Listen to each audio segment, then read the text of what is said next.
Alors, on est dans le taxi là.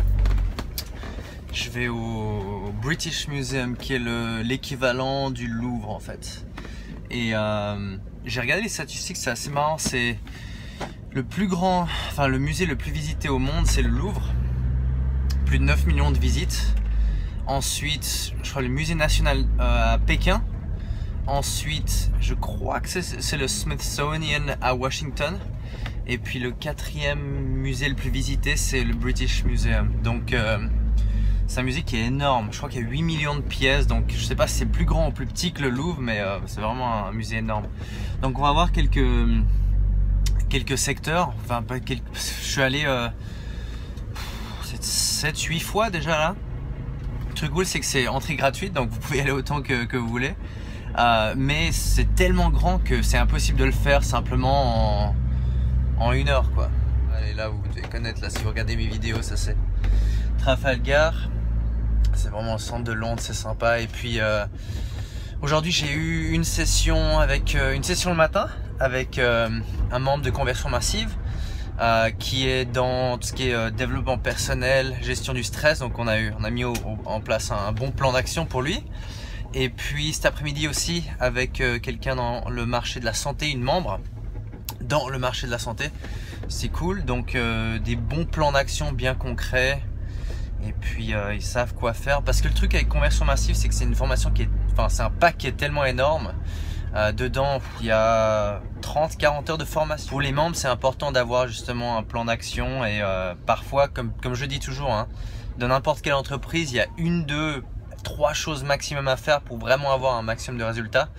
Et il n'y a pas besoin de faire 10 000 choses. Donc l'important, c'est vraiment de faire ces 2-3 choses qui marchent le mieux. Et donc c'est pour ça que c'est important d'être clair sur quoi faire.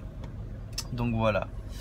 Là c'est un peu les bouchons classiques hein, d'après-midi de Londres. C'est marrant, c'est les, comment dire, ouais, vous le voyez pas encore, mais voilà, les téléphones, les boîtes, ouais.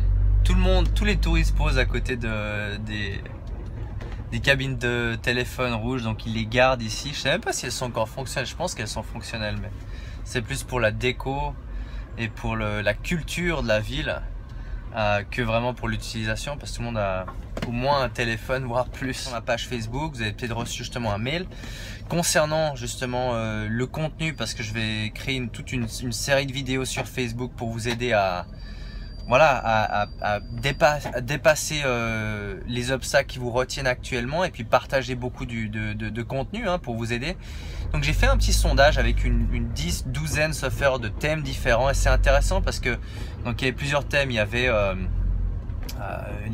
comment gérer son stress, comment gérer des projets, comment trouver un partenaire d'affaires, comment trouver des investisseurs, donc comment trouver du financement. Et un des thèmes que j'ai mis, c'était comment gérer un entourage négatif. Et pour le moment, je vous donnerai les résultats finaux là quand ils sont sortis. Pour le moment, c'est un des thèmes dans les 3. Je sais pas si c'est le thème principal, mais un des 3 thèmes qui est vraiment qui revient. Hein, donc comment gérer un entourage négatif. C'est une des choses que je crois que si vous êtes entrepreneur, je dirais que presque tout entrepreneur a rencontré, que ce soit la famille, que ce soit les meilleurs amis, que ce soit les parents, les enfants, le voisin, les collègues de travail. Il y a pas tout le monde à croire en votre idée. Donc ça, je parlerai plus de ça par rapport aux résultats du sondage. Voilà. Donc voilà, là on est dans le hall principal. C'est assez énorme. Là ils ont justement une section qui est derrière le mur là ils changent tous les quelques mois. Et puis là en haut il y a les Égyptiens et les Grecs, donc on va aller monter les escaliers là et puis on va aller faire un petit tour. Donc ouais, j'essaie de faire 2 musées par semaine. C'est un petit peu, comment dire, c'est un petit peu cette régularité là que j'aime aller visiter, la fréquence de mes musées. parce que je trouve que ça... Enfin déjà j'adore l'histoire, je trouve que ça me donne la possibilité vraiment de m'éloigner en fait déjà de tout ce qui est technologique, hein. Et je sais que vous allez vous marrer parce que vous allez dire ouais mais bon, il est en train de filmer son musée. Oui je sais. Ça permet aussi de faire des vidéos qui sont différentes que au bureau ou avec mon équipe. Ah c'est marrant ça, je savais pas qu'ils avaient café.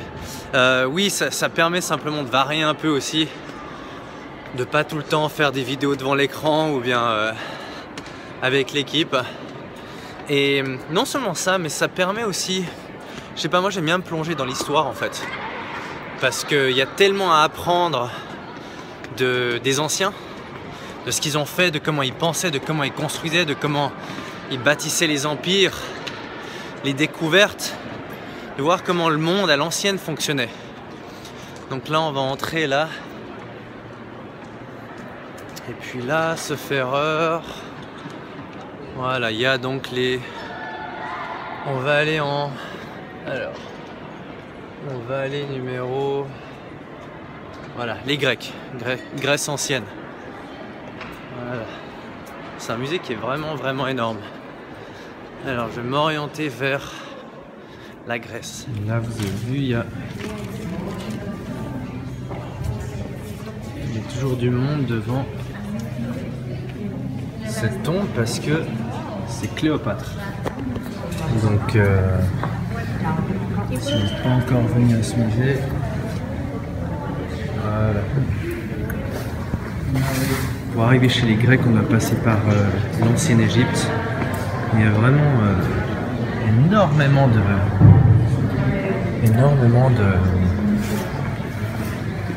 pièces. Hein.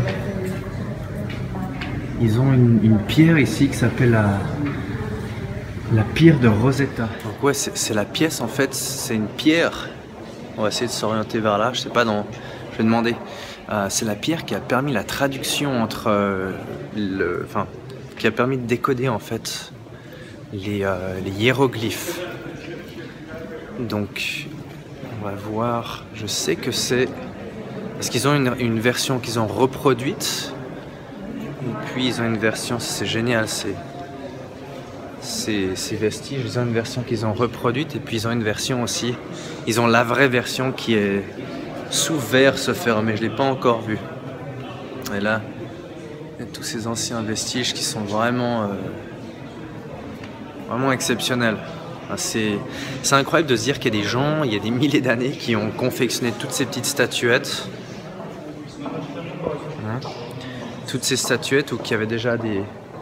Voilà, si vous regardez ici, c'est vraiment fascinant. Enfin moi en tout cas ça me fascine, je suis un peu un geek donc j'ai toujours été intéressé par l'archéologie et puis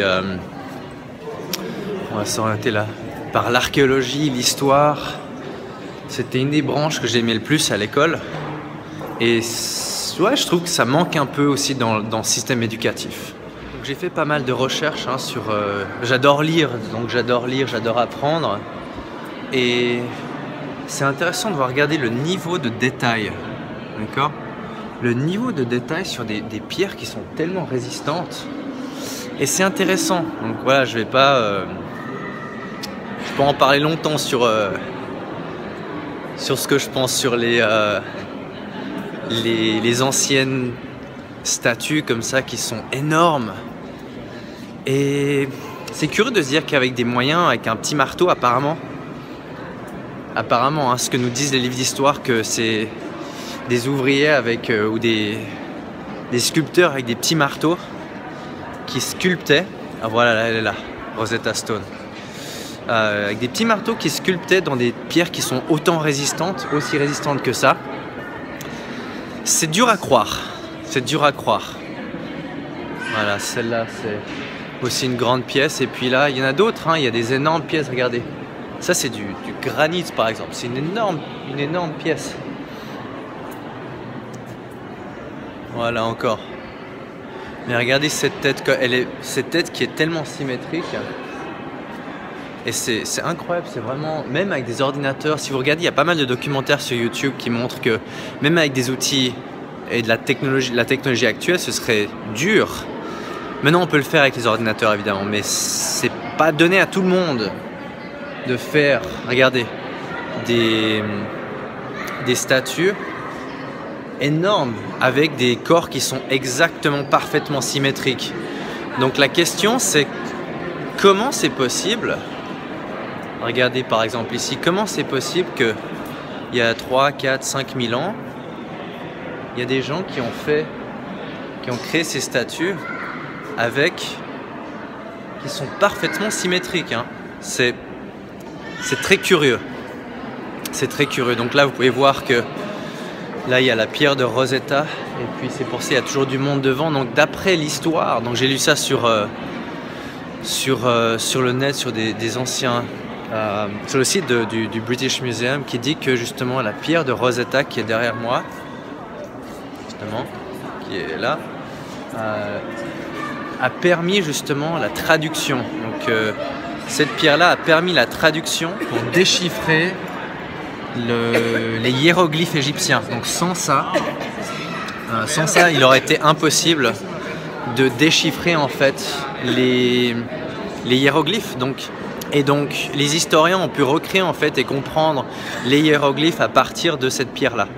Donc sans cette pierre-là, hein, qui est pas grande, hein, elle fait moins d'1 mètre de haut, il aurait été impossible, apparemment, moi je vous répète hein, ce que j'ai lu, donc il aurait été impossible de comprendre, de déchiffrer les hiéroglyphes. Donc voilà, encore une fois je suis pas un expert d'histoire, je lis beaucoup mais je suis pas un historien. Et ensuite, ce que je disais, c'est regarder sur la taille, encore une fois, de ce buste, qui est tellement symétrique, c'est absolument incroyable comme ils ont réussi à faire ça. Et pourquoi est-ce que ça me fascine? Ça me fascine pas seulement parce que j'aime l'histoire, mais ça me fascine aussi parce que ça montre un niveau de maîtrise qui est énorme. Ça montre vraiment un niveau de maîtrise que c'est des gens qui ont passé justement leur vie entière, hein, si on regarde encore la taille de ce buste ici, qui ont passé leur vie entière à maîtriser la sculpture, pièce. C'est fascinant, moi ça me fascine. Parce que je suis un peu un malade, quoi. Je suis un perfectionniste total. J'adore. Je suis fasciné par les gens qui sont obsédés et obstinés par ce qu'ils font, obsédés par la maîtrise de ce qu'ils font, le degré de maîtrise et de concentration nécessaire pour créer ces pièces.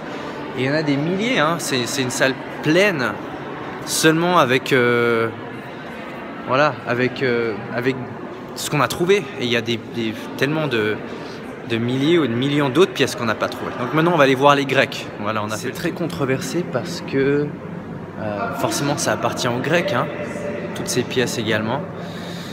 Et la question qui se pose toujours, c'est à qui reviennent ces pièces? Est-ce que c'est aux Anglais qui ont pris ces pièces de la Grèce antique ou bien à la Grèce? Donc voilà, aller dans des musées, ça permet de changer les idées vraiment, de se mettre dans un état d'esprit complètement différent finalement, parce que vous découvrez, vous replongez dans un autre univers.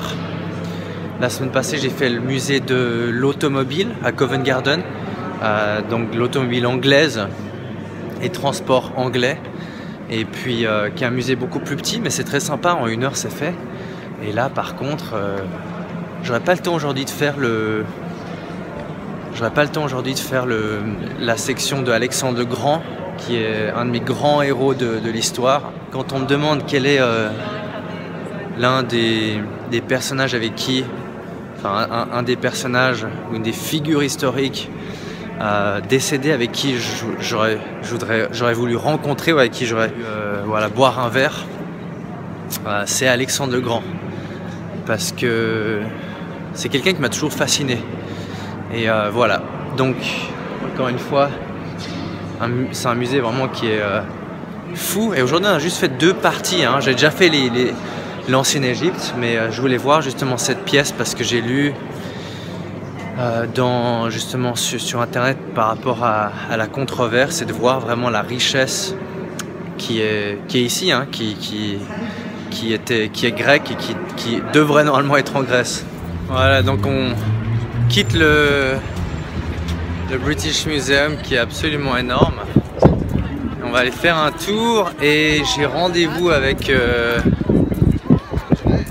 un ami producteur. Parler d'un script qu'on produit. Ça se fera écraser. On parle en fait d'un script d'un film qu'on produit cet été. C'est un court métrage et c'est un court métrage où j'ai le rôle principal. Donc voilà, on doit parler un petit peu de où on va le tourner. Il y a plusieurs endroits, soit on va le tourner à Londres, soit dans une petite ville parce que ça joue, l'histoire prend place dans une petite ville. Donc soit on doit le tourner à Londres en simulant une petite ville, ou bien on tourne vraiment dans une petite ville. Vous savez peut-être que je mange une seule fois par jour et là, voilà, donc une salade. Aujourd'hui c'est thème mexicain. Donc salade, burrito. C'est quoi? C'est 19h30 à peu près maintenant. Et j'ai mangé hier vers 18h, donc c'est 24 h sans rien. Par contre, vous avez peut-être vu mon café magique que je prends le matin. Sinon, j'en ai parlé dans l'épisode 2 de la vie de Mathias. Donc allez voir l'épisode 2 si jamais. C'est tout. Donc c'est marrant parce que je reçois vraiment tous les jours des questions sur mon régime. C'est pas vraiment un régime parce que là je mange beaucoup, mais je mange une seule fois par jour. Donc regardez le jeûne intermittent, regardez sur Google jeûne intermittent, c'est une méthode de se nourrir en fait, de manger pendant seulement à peu près 6 heures. Enfin c'est vous qui décidez en fait la fenêtre. Il y en a qui mangent pendant une période de 6 heures, donc ils mangent leurs calories donc de la journée en 6 heures et ensuite qui jeûnent 18 heures. Et il y en a qui mangent un seul repas comme moi. Il y en a d'autres qui font des fenêtres de 8 heures donc d'alimentation et ensuite 16 heures de jeûne. Donc regardez, c'est intéressant. Si vous cherchez un moyen pour réguler votre poids et puis se sentir bien, moi ça m'a vraiment aidé à... J'ai commencé en 2011, sauf erreur. Ça m'a vraiment aidé à me sentir beaucoup mieux parce que j'ai pas à réfléchir à compter mes calories et c'est beaucoup plus simple. Donc voilà, encore, je pense que ce thème-là, j'en reparlerai encore souvent parce que c'est une des questions que je reçois vraiment souvent, c'est comment tu fais pour manger une seule fois par jour? Est-ce que tu manges seulement une seule fois par jour? Généralement ouais. Alors quand j'ai des invitations ou quand j'ai 2-3 événements par jour où je suis obligé de manger plusieurs fois, bah voilà. Mais généralement quand j'ai une routine quand j'ai des journées routines où je peux vraiment organiser mes horaires et c'est généralement comme ça donc 80-90% du temps, ouais, je mange qu'une seule fois par jour. Donc cherchez sur Google jeûne intermittent et puis lisez un peu. Il y a vraiment des énormes bienfaits rien que pour le système hormonal et puis le métabolisme. Voilà, c'est tout pour aujourd'hui.